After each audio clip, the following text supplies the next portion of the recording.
Hello and welcome to AK study hub.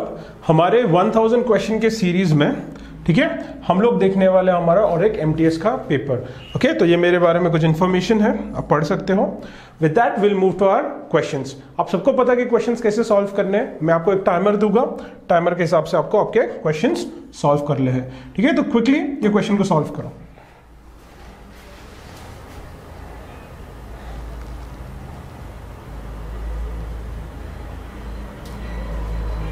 Okay, तो question क्या है? The little girl fall of from the terrace.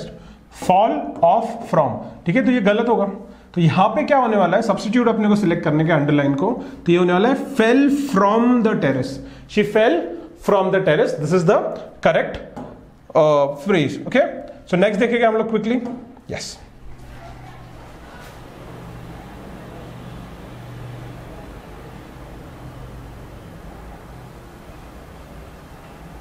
Okay, क्या कहा जा रहा है? To have food of our choice anywhere and any time dash of the best luxuries that anyone could have. ठीक है, तो ये क्या है? टू हैव फूड, हैव है, ठीक है, of our choice anywhere and any time, is आना चाहिए यहाँ पे, is one of the best luxuries that anyone could ever have. ठीक है, तो यहां से हम लोग सिलेक्ट करेंगे इज, तो D is the correct answer. Quickly हम लोग नेक्स्ट देखेंगे।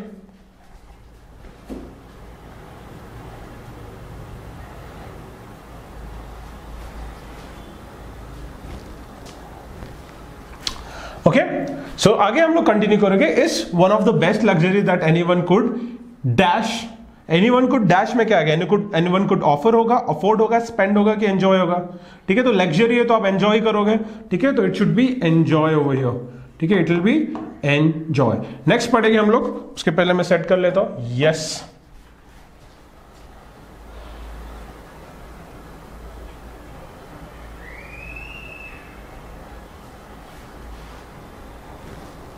ओके, सो यहां पे क्या दिया है? however each of us is different and dash our food choices।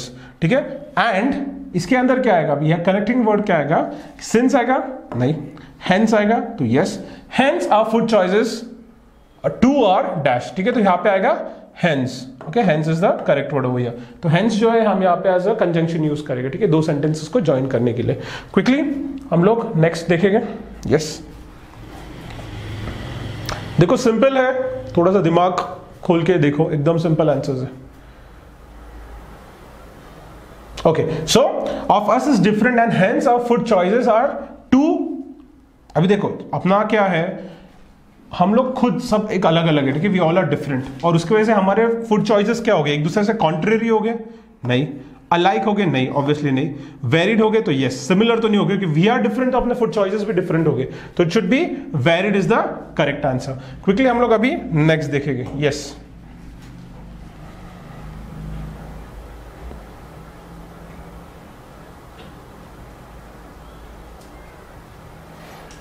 okay, so with travel becoming accessible for all, tour operator work dash providing the most homely experience। tour operators work through, work from, work along या work towards providing the most homely experience। ठीक है, तो they work along providing the most homely experience। okay, quickly हम लोग next देखेंगे।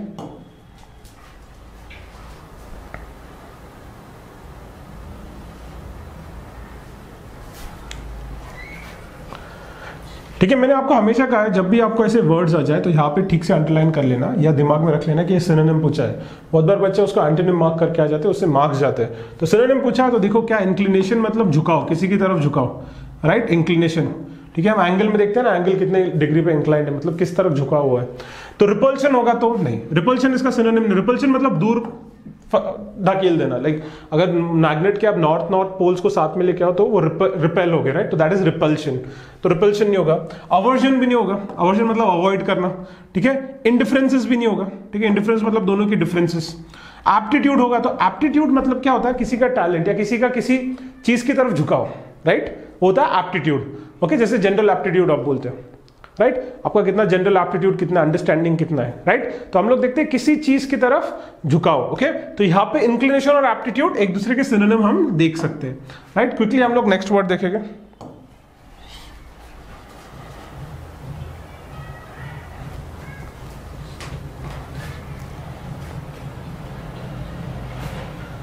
देखो कितना अच्छा है, the cost turned out to be higher than what, ठीक है, हमने सोचा था कि कॉस्ट जो होगा वो एक होगा बट वो उससे ज्यादा हो गया, हायर देन, तो क्या एक्सेप्टेड होगा? नहीं। इमेंसिपेटेड होगा, इमेंसिपेटेड मतलब फ्रीडम, फ्री, तो कॉस्ट फ्री तो नहीं होगा। एंटिसिपेट मतलब हाँ हमने ये सोचा था, एंटिसिपेट करना मतलब हमने यार ऐसा सोचा था पर कुछ और ही हो गया, तो anticipated is the correct word, accepted भी नहीं होगा यहां पे। नेक्स्ट देखो चलो क्विकली,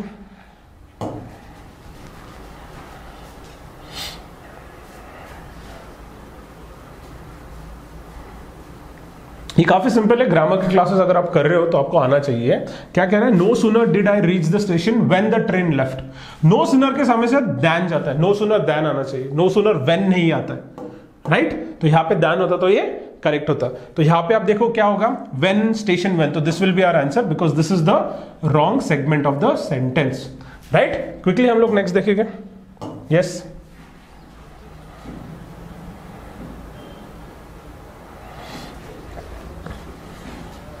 स्टार्टल का पूछा है, स्टार्टल, ठीक है, तो स्टार्टल का क्या पूछा है? यहां पे एंटोनिम पूछा है। अबे आप स्टार्स को देखोगे ना, स्टार्स को, वर्ड्स को ऐसे याद रखो, चीजें ऐसे रैंडम चीजें बनाओ, उससे वर्ड्स याद रहते हैं। स्टार्स देखो कंटिन्यूअसली वो क्या करते हैं? फ्लिकर करते हैं, चालू बंद अपने को दिखता है ऐसा, तो मतलब वो एक जगह पे स्टेबल रहते कि नहीं हो, हमेशा चालू बंद होते रहते, शुरू हो गए बंद हो गए, शुरू हो गए बंद हो गए, राइट? तो ये शुरू बंद होने का जो काम है हम स्टार्स के साथ हम लोग एसोसिएट कर सकते हैं। स्टार्टल होना मतलब ऐसे ही कुछ समझो, स्टार्टल होना मतलब हिल गया, राइट? स्टार्टल होना मतलब अमेज हो गया, ठीक है, उसकी आंखें बड़ी हो गई, स्टार जैसे चमकने लग गया। स्टार्टल होना मतलब that is what it means. तो स्टार्टल्स को स्टार के साथ आप देखो, मतलब ऐसा कोई जो हिल चुका है, ठीक है, जो अमेज्ड है, जो सरप्राइज्ड है, राइट, उसे हम लोग कहेंगे स्टार्टल। तो स्टार्टल का हम लोग का एंटोनिम देखना है, तो एजिटेट होगा, ये इसका सिनोनिम जैसा हो सकता है बट एंटोनिम तो नहीं होगा। शॉक होगा, सिनोनिम होगा, ये भी इसको एंटोनिम पूछा तो रॉक होगा। अमेज स्टार्टल का सिनोनिम है तो ये भी गलत हो जाएगा। सूद मतलब काम, ठीक है, सूद मतलब काम, तो अगर कोई स्टार्टल है तो उसका ऑपोजिट होगा, वो दूसरा आदमी सूद है, राइट? तो this is the correct word. Next देखो, ये तो आर्टिकल्स का, ये तो आंसर आना ही चाहिए आपको। क्या दिया है? Anand Kumar is dash unique teacher. कौन सा आर्टिकल आपने को? एंड, द, नो आर्टिकल या ओ, ठीक है। अभी आनंद कुमार क्या है? यूनिक टीचर है, ठीक है, सिंगुलर काउंटेबल नाउन है, ठीक है, सिंगुलर नाउन है, तो हम लोग यहाँ पे क्या करने वाले हैं? और दूसरी बात, हम लोग को टीचर के बारे में बताया जा रहा है, राइट? और कैसा टीचर है? एक यूनिक टीचर है। तो भले यू जो है आपके वॉवल्स में, ए ई आई ओ यू में यू आता है, और हमें ये सिखाया गया बचपन से कि वॉवल के साथ एन लगाओ। एक्चुअली वॉवल के साथ एन नहीं होता, वॉवल के साउंड के साथ एन होता है, और जब आप यूनिक बोलते हो तो उसमें वॉवल का साउंड नहीं आता है। फोनेटिक्स में ना बहुत 40 टाइप्स के अलग अलग साउंड्स है, तो उसमें यूनिक का जो साउंड है वो नहीं आता है, ठीक है, जो हमारे वॉवल साउंड में यूनिक का साउंड नहीं आता है, इसके वजह से यहाँ पे अ लगेगा, ठीक है। अगर आप हमारे जो अभी हम shortly we are going to launch the course English का, वहाँ पे सारी चीजें डिटेल में दी गई है, प्लस आपको यूट्यूब में भी फ्री में भी ये सारे मटेरियल मिल जाएगा, जो बेसिक चीजें होती है, जैसे बच्चों को समझ में नहीं आता अभी भी कि द कब लगाना है, एन कब लगाना है, अ कब लगाना है, तो ये चीजें आपको फ्री में यूट्यूब में भी अवेलेबल है, और आपको फिर भी नहीं समझे तो हमारे कोर्स में भी ये चीज हमने डाल दी है, ठीक है, you can go and purchase it over there, right? और वो हम शॉर्टली हम आपके लिए लॉन्च करने वाले हैं। With that will move to our next word, I mean next question. Yes, ये तो और भी सिंपल है, one must keep dash promise, और मैं दावे के साथ कहता हूं दो बच्चे दो इसमें कंफ्यूज हो गए होंगे, ठीक है, वो ए और बी में कंफ्यूज हो गए होंगे कि one must keep once promise है कि अपॉस्ट्रोफी एस वंस प्रॉमिस, इन दो में कंफ्यूज हो गए होंगे, ठीक है। The correct answer is this is wrong, one must keep once promise, ONE apostrophe S, okay. Quickly हम लोग नेक्स्ट में जाएंगे अभी। यस,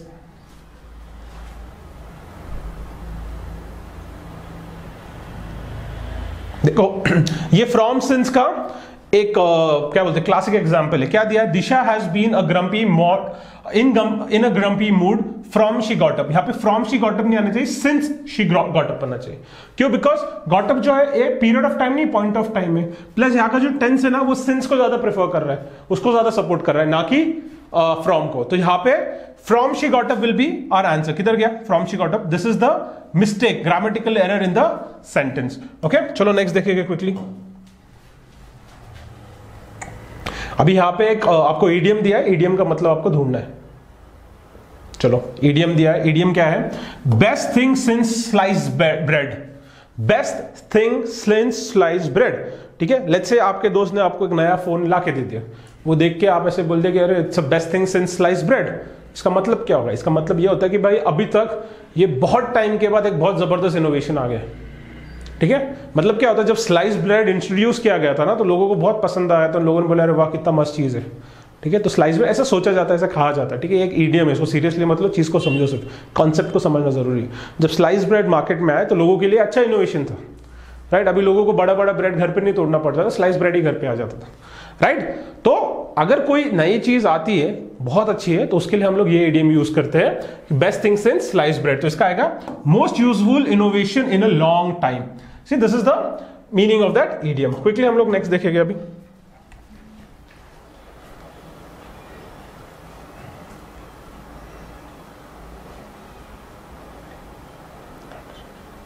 ठीक है, तो working together gave us a chance to dash about old times. Recreate नहीं, reminding नहीं, रेमिसेंस यस, रिप्रोड्यूस नहीं। तो C is the answer. Okay, कि हमको सोचने का टाइम मिला, राइट। क्विकली नेक्स्ट देखिएगा। तो ये वन वर्ड सब्स्टिट्यूशन है। क्या दिया है? दिया है select the most appropriate word from the group of words.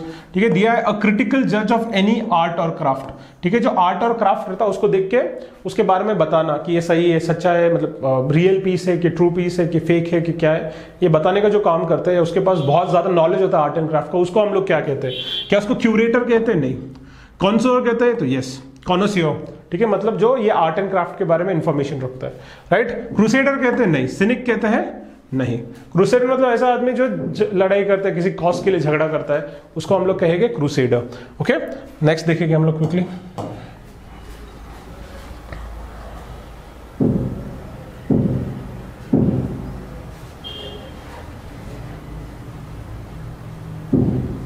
Okay, तो यहां पे दिया Preeti is absent from the meeting due to she is out of the station. As she is out of the station आना चाहिए, due to she नहीं। तो यहां पे ड्यू टू किधर है? तो this is our answer. Due to she is out of station नहीं, as she is out of station. Okay, quickly हम लोग नेक्स्ट देखेंगे।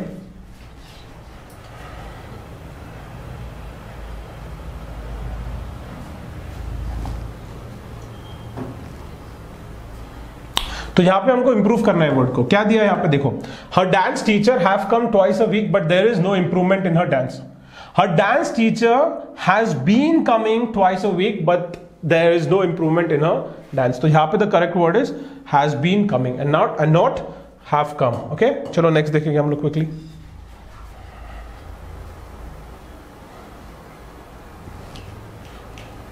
ओके, तो करेक्टली स्पेल्ड वर्ड कौन सा है? इंडिविजुअल है ये। ठीक है, इंडिविजुअल में this is the correct word, individual. Okay, तो ये अपना करेक्ट वर्ड होगा। ठीक है, इसको लिखते कैसे? इंडिविजुअल, और बोलते हैं इंडिविजुअल बोलते हैं। ठीक है, इसी की वजह से बहुत सारे लोग कंफ्यूज हो जाते हैं, राइट। ये इंग्लिश का हम लोग बोल सकते हैं प्रॉब्लम या इसकी खासियत है कि जो हम लोग जो वर्ड्स लिखते हैं ना वैसे प्रोनाउंस नहीं करते हैं इंग्लिश। जैसे कल्चर है, कल्चर स्पेलिंग जो है उसको प्रोनाउंसिएशन कल्चर क्या है? CLTURE, उसको हम कल्चर प्रोनाउंस करते हैं। बट अगर हम हिंदी में देखें तो बहुत सारे बच्चे उसको कल्टूरे बोल देते हैं। तो this is a problem, right. या फिर हम कह सकते हैं ये खासियत है, क्योंकि यहाँ पे जो वर्ड्स होते हैं ना उनके साउंड अलग रहते हैं। जैसे हिंदी और मराठी में हम लोग देखते हैं जो वर्ड्स होते हैं, जो हमारी 12 खड़ी है या जो हमारी वर्णमाला है, उनमें जो वर्ड्स है ना उनका साउंड उन वर्ड्स में ही है, राइट। बट इंग्लिश में ऐसा नहीं। इंग्लिश में ABCD अगर हम बोल रहे हैं अल्फाबेट्स, पर उनका साउंड अलग रहता है। ठीक है, ये क्या है आपको जल्दी ही सब पता चलेगा और आपके ये सारे डाउट्स क्लियर हो जाएंगे। Just keep watching the channel और आपको बहुत सारा इंफॉर्मेशन इसमें से मिलेगा, राइट। तो select the correctly spelled word, तो दिस इज इंडिविजुअल। तो हम लोग नेक्स्ट देखेंगे quickly.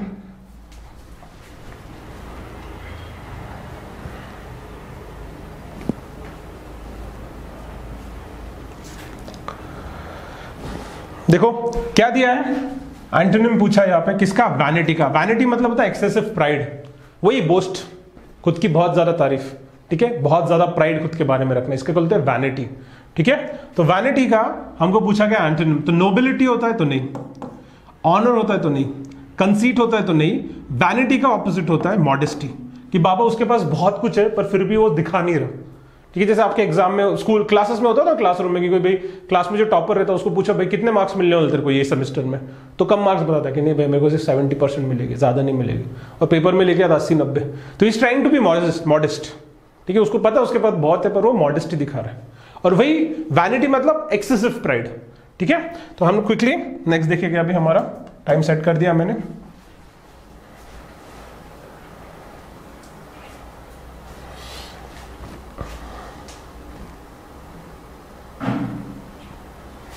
Okay, select the most appropriate meaning of the given idiom. Off the cuff, cuff का मतलब क्या होता है? Off the cuff, to be in hurry नहीं, without preparation yes, without any loss नहीं, टू बी लेजी नहीं। तो of the कफ कोई है तो इसका मतलब है he is without preparation. Okay, उसे कहेंगे हम लोग ऑफ द कफ। चलो नेक्स्ट देखो।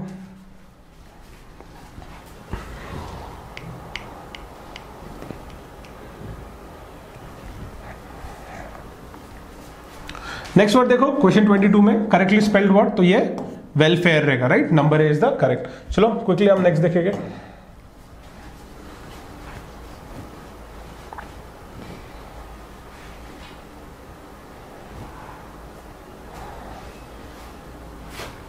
ओके, परस्यूट मतलब किसी को आप बता रहे हो कि बाबा परस्यूट करना, उसको बताना कि भाई आप ये पर्टिकुलर काम करो, ठीक है, उस तरफ उसको ढकेलना। ठीक है, जैसे आप आपके दोस्त को बोलते हो भाई तू ठीक से पढ़ाई कर, तो अपने एग्जाम्स में अच्छे मार्क का, ये परस्यूडिंग है। ठीक है, आप बता रहे हो कि उसको ये चीज कर, तू ये ऑप्ट कर, ये कोर्स कर, ऐसा कर, ठीक, दैट इज परस्यूडिंग समवन, राइट? तो परस्यूट का इन्होंने सिनोनिम पूछा है, सिमिलर वर्ड।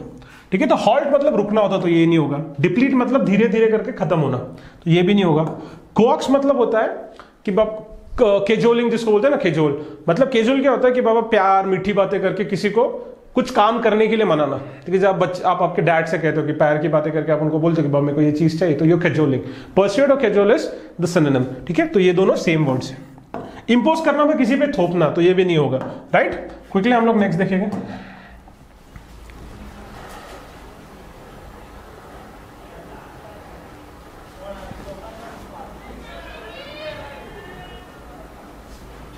देखो क्या दिया है अंडरलाइन में, क्या आपने को चेंज करने का। Bhavna will visited the Eiffel tower during her trip. Will visit नहीं, विजिटेड नहीं आएगा, विल विजिट आएगा। ठीक है, तो Bhavna will visit the Eiffel tower, ये ईडी हम हटा देंगे, during her trip. Okay, quickly हम लोग लास्ट देखेंगे हमारा क्वेश्चन।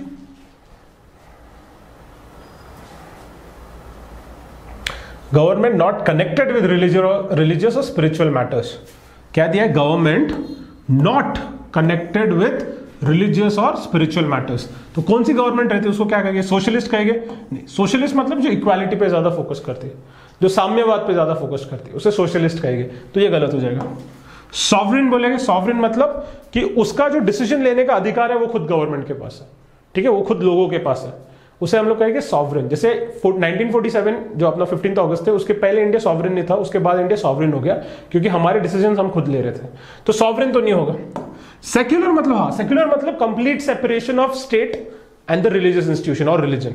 स्टेट मतलब जो गवर्नमेंट है और जो रिलीजन है उसके बीच में कंप्लीट सेपरेशन है, एक दूसरे पे वो कुछ ये नहीं करेगा। ठीक है, तो रिलीजन जो है स्टेट के अंदर इंटरफेयर नहीं करेगा, इसे हम लोग कहेंगे सेक्युलर। तो ये इसका मतलब होता है secular, government not connected with religious और स्पिरिचुअल मैटर्स।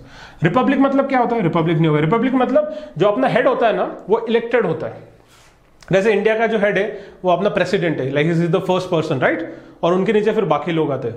तो प्रेसिडेंट है अपना इनडायरेक्टली, डायरेक्टली इलेक्टेड ही है ना, देखा जाए तो ही इज इनडायरेक्टली इलेक्टेड, बस इतना ही फर्क है। तो उसे हम लोग कहेंगे रिपब्लिक। तो the word is secular over here.